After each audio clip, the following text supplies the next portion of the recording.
Back my YouTube channel. ಇವತ್ತೇನಪ್ಪ ವಿಶೇಷ ಅಂತ ಹೇಳಿದ್ರೆ, ನಮ್ಮೂರಲ್ಲಿ ಆಂಜನೇಯ ಸ್ವಾಮಿದು 1 ವರ್ಷದ ವಾರ್ಷಿಕೋತ್ಸವ ಇಟ್ಕೊಂಡಿದ್ದಾರೆ. ತುಂಬ ಅಂದರೆ ತುಂಬ ಗ್ರ್ಯಾಂಡಾಗಿ ಸೆಲೆಬ್ರೇಷನ್ ಮಾಡ್ತಾರೆ. ಯಾವ್ಯಾವ ಥರ ಇರುತ್ತೆ ಅಂತ ತೋರಿಸ್ಕೊಡ್ತೀನಿ ಬನ್ನಿ. ಇಲ್ಲಿ ಮೊದಲಿಗೆ ಬಾಗಿಲ ಹತ್ರ ಎಲ್ಲ ರಂಗೋಲಿ ಬಿಡಬೇಕು. ಇಲ್ಲಿ ನಮ್ಮ ಅಕ್ಕ ರಂಗೋಲಿ ಬಿಡ್ತಿದ್ದಾಳೆ ನೋಡಿ. ಇದೇ ನಮ್ಮ ಅಕ್ಕ ರಂಗೋಲಿ ಎಷ್ಟು ಚೆಂದ ಬಿಟ್ಟಿದ್ದಾಳೆ ನೋಡಿ ರಂಗೋಲಿನ. ಅವಳಿಗೆ ತುಂಬ ಚೆನ್ನಾಗಿ ಬಿಡ್ತಾಳೆ ರಂಗೋಲಿನ ನೋಡಿ. ದೇವರು ಹೂ ಅಂಬಳೆಗೆ ಹೋಗೋಕ್ಕೆ ಬರ್ತಿದೆ. ನಮ್ಮ ಅಕ್ಕನ ಮಗಳು ಟಮಟೆ ಸೌಂಡ್ ಕೇಳಿದ್ರೆ ಸಾಕು ಸ್ಟೆಪ್ ಹಾಕ್ಬಿಡ್ತಾನೆ ಇವನು ನಮ್ಮ ಅಕ್ಕನ ಮಗ ನೋಡಿ. ಹೂ ಅಂಬಾಳೆ ಕಟ್ಕೊಂಡು ಬರೋಕ್ಕೆ ಹೋಗ್ತಿದೆ ಉತ್ತರನಳ್ಳಿ ಅಮ್ಮನ ಹತ್ರ ನೋಡಿ. ಎಲ್ಲ ಹೋಗ್ತಿದ್ದಾರೆ. ನಾವು ನೆಕ್ಸ್ಟ್ ಹೋಗಬೇಕು. ನಮ್ಮ ಅಕ್ಕ ಬರಲಿ ಅಂತ ವೆಯ್ಟ್ ಮಾಡ್ತಿದ್ದೀನಿ. ನಮ್ಮ ದೊಡ್ಡಕ್ಕ ನೋಡಿ.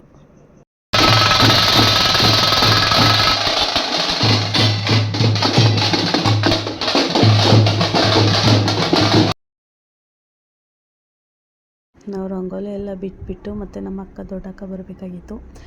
ಅವಳಿನ್ನ ಬಂದಿರಲಿಲ್ಲ ಅಂದ್ಬಿಟ್ಟು ವೆಯ್ಟ್ ಮಾಡ್ತಿದ್ದೋ. ನಾವು ಹೋಗೋಷ್ಟೊಳಗೆ ಆಲ್ರೆಡಿ ಸ್ಟಾರ್ಟೇ ಆಗ್ಬಿಟ್ಟೈತೆ ನೋಡಿ. ಆಲ್ರೆಡಿ ನಾವು ಹೋಗೋಷ್ಟೊಳಗೆ.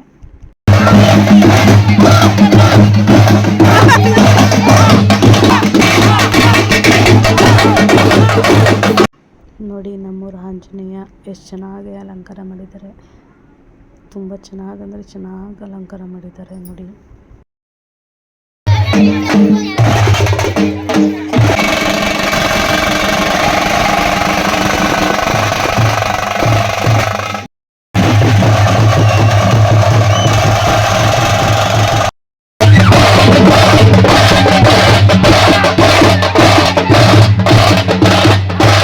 ಒಳಗಡೆ ಎಲ್ಲ ಮೆರವಣಿಗೆ ಮಾಡ್ಕೊಂಡು ಬರೋದು ಲೇಟ್ ಆಗುತ್ತೆ ಅಂದ್ಕೊಂಡು ನಾವು ದೇವಸ್ಥಾನದ ಹತ್ರನೇ ಡೈರೆಕ್ಟ್ ಹೋಗೋಣ ಅಂತ ಹೋಯ್ತಿದ್ದು. ಅಷ್ಟರಲ್ಲಿ ನಮ್ಮ ಮನೆ ಹತ್ರ ಕೊಂತಮ್ಮನ ಕೂಡ್ಸೋಕ್ಕೆಲ್ಲನೂ ರೆಡಿ ಮಾಡ್ಕೊತಿದ್ರು. ಆಲೇ 2 ಇಯರ್ ಆಗಿತ್ತು ನಾನು ನೋಡಿ. ಈ ವರ್ಷ ನೋಡೋಣ ಅಂದ್ಬಿಟ್ಟು ನೋಡ್ತಾ ಕೂತಿದ್ದೋ ನೋಡಿ. ಯಾವ ಥರ ಕೊಂತಮ್ಮನ ಕೂಡ್ಸೋರೆ ನಮ್ಮೂರಲ್ಲಿ ಅಂತ ನೋಡ್ಬೋದು ನೀವು ನೋಡಿ.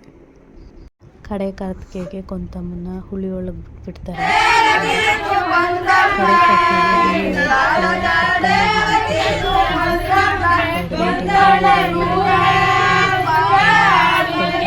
ಇದನ್ನೆಲ್ಲ ಮುಗಿಸ್ಕೊಂಡು ನಾವು ನೆಕ್ಸ್ಟ್ ದೇವಸ್ಥಾನದ ಹತ್ರ ಬಂದು ದೇವರ